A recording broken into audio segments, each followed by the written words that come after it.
मित्रों, हिंदू धर्म शास्त्रों में समय को बहुत ही शक्तिशाली बताया गया है। वो समय का पहिया ही है जो मनुष्यों को खुशी, गम, लाभ, हानि और जीवन मृत्यु से परिचित करवाता है। मित्रों, आपने भी देखा होगा कि समय का चक्र जब परिवर्तित होता है तो राजा को रंक और रंक को राजा बना देता है। और ऐसा माना जाता है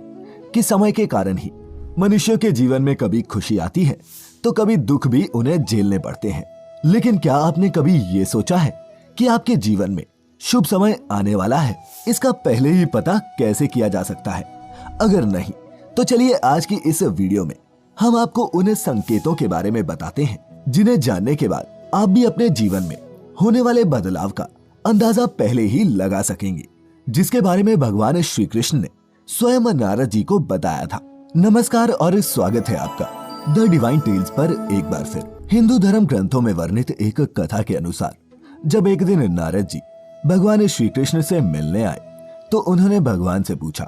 हे नारायण, कृपया कर ये बताइए कि कोई भी मनुष्य अपने जीवन में आने वाले शुभ समय के बारे में पहले से ही कैसे जान सकता है? तब भगवान कृष्ण ने उत्तर दिया, हे देवर्षि, मैं स्वयं मनुष्यों को समय परिवर्तित होने से पहले ही कुछ संकेत पशु पक्षियों, छोटे बच्चों और अपने भक्तों द्वारा पहुंचाता हूं, जिन्हें ज्ञानी मनुष्य तो समझ लेते हैं लेकिन अज्ञानी मनुष्य उन्हें भांप नहीं पाते। हे देवर्षि, इन संकेतों में से सबसे पहला संकेत ये है कि जब किसी मनुष्य की आंखें ब्रह्म मुहूर्त में अक्सर खुलने लगती हैं और उसे ईश्वर का स्मरण स्वतः ही होने लगता है, या फिर मनुष्यों को ऐसा प्रतीत होने लगता है कि उन्हें कोई और किसी दिशा की ओर ले जा रहा है, तब ऐसे मनुष्यों को यह समझ लेना चाहिए कि आने वाले समय में उनके भाग्य का द्वार खुलने वाला है और उन्हें कामयाबी की नई राह मिलने वाली है। ऐसे समय में मैं स्वयं मनुष्यों की सहायता करता हूँ। तो मित्रों, अगर आपकी भी आंखें ब्रह्म मुहूर्त में खुलने लगी हों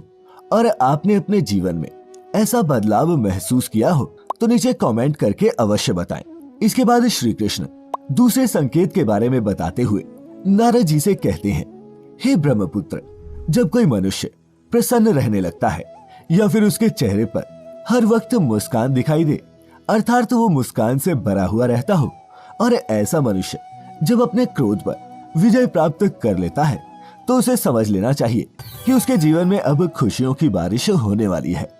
ऐसा मनुष्य जब किसी चीज के बारे में सोचता है तो उसे उम्मीद से भी ज्यादा मिलता है। मित्रों, आपने भी सुना होगा कि प्रसन्नचित्त मनुष्यों के मन में ईश्वर स्वयं वास करते हैं, और ऐसे में जब मनुष्य का मन प्रसन्न रहने लगे तो उसे समझ लेना चाहिए कि उसके जीवन में अच्छे समय का आगमन होने वाला है। इसके आगे भगवान कृष्ण तीसरे संकेत के बारे में बताते हैं कि जब किसी मनुष्य के द्वार पर गौ अर्थात गाय बार बार खाने को आए, या फिर बंदर उसके घर की चीजें अपने आप उठाकर ले जाने लगे, या फिर उसके घर के प्रांगण में बिल्ली बच्चों को जन्म दे, या फिर पक्षी उसके घर में आकर अपना बसेरा बनाए और चहकने लगे, तब भी मनुष्य को समझ आना चाहिए कि आने वाला समय उसको पहले से और ज्यादा शक्तिशाली बनाने वाला है और वह अपने जीवन में नई नई ऊंचाइयां छूने वाला है। इसके बाद चौथे संकेत के बारे में बताते हुए भगवान कृष्ण कहते हैं, जब किसी मनुष्य के घर पर छोटे बच्चे बिना बुलाए बार बार आकर खेलने लगे या फिर उन्हें देखकर बार बार मुस्कुराएं, तो ऐसे में उस मनुष्य को भी समझ जाना चाहिए कि उनका आने वाला समय खुशियों से भरा होने वाला है और नए रिश्ते उनसे जुड़ने वाले हैं। मित्रों, आपने भी बड़े बुजुर्गों को ये कहते सुना होगा कि छोटे बच्चे ईश्वर का रूप होते हैं और वे हमेशा आपके लिए शुभ ही होते हैं। इसके बारे में आप स्वयं क्या सोचते हैं, ये भी नीचे कमेंट्स में लिखें। पांचवें संकेत के बारे में भगवान कृष्ण बताते हैं कि जब मनुष्य के खर्चे में कमी आने लगे और धन प्राप्त करने के नए नए स्रोत अपने आप दिखाई देने लगे, ऐसे में उस मनुष्य को यह जान लेना चाहिए कि अब उसका बुरा वक्त जाने वाला है और उसके बाद से उसके घर में स्वयं लक्ष्मी वास करने वाली है। ऐसे में उस मनुष्य को सारी परेशानियों से छुटकारा मिलने वाला है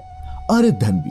उसके घर में ठहरने वाला है जो पहले नहीं ठहरता था। फिर भगवान कृष्ण आगे बताते हैं कि जो अगला संकेत मैं मनुष्यों को भेजता हूँ जिससे वह जान सके कि उनका शुभ समय शुरू होने वाला है, वह ये है कि जब भी कोई मनुष्य पूजा की थाली लिए हुए भगवान की आरती कर रहा हो और उसे ऐसा प्रतीत हो कि उसे देखकर भगवान की मूर्त मुस्कुरा रही है, या फिर बड़े दिनों के बाद उसके घर में अतिथियों का आगमन हुआ हो तो उसे भी समझ जाना चाहिए कि उसका अच्छा समय शुरू होने वाला है। इसके अलावा जब किसी महिला का बायां अंग और पुरुष का दाहिना अंग फड़कने लगे तब भी उसे जान जाना चाहिए कि उसका शुभ समय आने वाला है। इसके बाद इस 7वें संकेत के बारे में भगवान कृष्ण बताते हैं कि जब कोई मनुष्य सुबह सुबह किसी शुभ कार्य को करने के लिए घर से निकलता है और रास्ते में उसे गौ अर्थात गाय माता के दर्शन हो जाए